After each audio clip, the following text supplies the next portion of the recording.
সরকার পতনের পর আশুগঞ্জ আখাউড়া ৪ লেন প্রকল্পের কাজ রেখে চলে গেছেন ভারতীয় ঠিকাদার ও প্রকৌশলী সহ শ্রমিক কর্মচারীরা।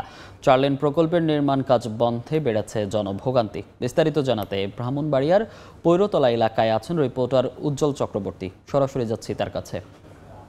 আমি যে মহাসড়কটিতে দাঁড়িয়েছি সেটি আশুগঞ্জ থেকে আখাউড়া ৪ লেন বিশিষ্ট একটি মহাসড়ক। সেটি নির্মাণ কাজ শুরু হয় ২০১৮ সালে। আপনাকে জানিয়ে রাখি, ভারতীয় ঠিকাদারি প্রতিষ্ঠান অ্যাফকনস এই কাজটি ২০১৮ সালে শুরু করে, কিন্তু মাঝখানে ২ বছর করোনার কারণে এই মহাসড়কটির কাজ থমকে যায়। পরবর্তী সময়ে কাজ শুরু হলেও বিভিন্ন সংকটের কারণে কাজটি আসলে গতি ফিরে পায়নি। গত ৫ই আগস্ট শেখ হাসিনা সরকারের পতনের পর এই ঠিকাদারি প্রতিষ্ঠানে যারা ছিল, ভারতীয় ঠিকাদারি প্রতিষ্ঠান অ্যাফকনসের ৩৬০ জন কর্মচারী তারা কিন্তু নিজ দেশে ফিরে যায়, যার কারণে এই মহাসড়কের নির্মাণ কাজ একেবারেই বন্ধ হয়ে যায়। বর্তমানে এই মহাসড়কের কাজটি থমকে আছে, যার কারণে এই মহাসড়কটি দিয়ে প্রতিদিন গড়ে ২২,০০০ যানবাহন চলাচল করে, যার কারণে কিন্তু জনভোগান্তি অনেকাংশে বেড়েছে। আমি কথা বলেছিলাম ঠিকাদারের প্রতিষ্ঠানের সাথে এবং বাংলাদেশের যারা আছে দায়িত্বপ্রাপ্ত কর্মকর্তা তাদের সাথে। তারা বলছেন যে আসলে এই প্রকল্পের ভবিষ্যৎ কি তারা এখনও নিশ্চিত করে বলতে পারছেন না, যেহেতু ভারতীয় ঠিকাদারের সবাই এখান থেকে চলে গেছে। এখান থেকে চলে যাওয়ার কারণে কিন্তু এই প্রকল্পের ভবিষ্যৎ নিয়ে প্রশ্ন উঠেছে।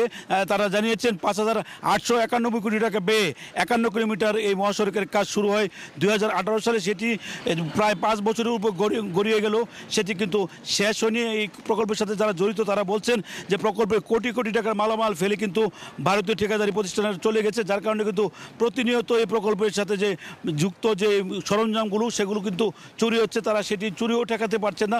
আর পক্ষান্তরে এক লাইন অর্থাৎ ৪ লেন মহাসড়কের মধ্যে মাত্র একটি লেন চালু হয়েছে, সেটিও বিভিন্ন জায়গাতে কিন্তু খানাখন্দে ভরপুর এবং সব জায়গাতে কিন্তু পুরোপুরিভাবে সেটি এক লেনও সম্পূর্ণভাবে তৈরি করা হয়নি, যার কারণে এই মহাসড়কটির এখন জনভোগান্তির একটি গুরুত্বপূর্ণ দ্বার হয়ে দাঁড়িয়েছে। তারা বলছেন যে ৫১ কিলোমিটার এই মহাসড়ক যদি দ্রুত মেরামত করা না হয়, জনভোগান্তি যেমন বাড়বে, প্রতিনিয়ত দুর্ঘটনা বাড়বে এবং এই সড়কটিতে কিন্তু প্রতিনিয়ত কিন্তু যানজট লেগে থাকে এবং থমকে থাকে, যার কারণে এই প্রকল্পের ভবিষ্যৎ নিয়ে অনেকে প্রশ্ন তুলেছেন। তো এই ছিল আমার কাছে ব্রাহ্মণবাড়িয়ার আখাউড়া থেকে যে আশুগঞ্জ ৪ লেন মহাসড়কের সর্বশেষ।